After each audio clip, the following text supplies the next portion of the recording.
হে মা জগদম্বিকে, তুমি সর্বময়ী বিশ্বের ঈশ্বরী, বিশ্ব সংসারের আশ্রয় স্বরূপা, এই অখিল ব্রহ্মাণ্ডে সর্বময়ী কর্ত্রী। তোমার অন্তরস্থলেই সৃষ্টিকর্তা ব্রহ্মা, সর্বশক্তিমান বিশ্বপাতা বিষ্ণু এবং প্রলয়কর্তা দেবাদিদেব বিরাজমান।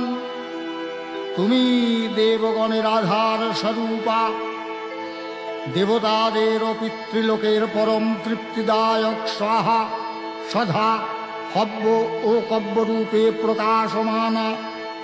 হে মা কালী, হে মা বিশ্বজননী, তোমার শরণাগত ভক্তের প্রতি তোমার আশিস প্রতিনিয়ত ভক্ত মস্তকে যেন বর্ষিত হয়। শুধু এইটুকু প্রার্থনা, ওই রাঙা চরণ যুগলে মাতৃ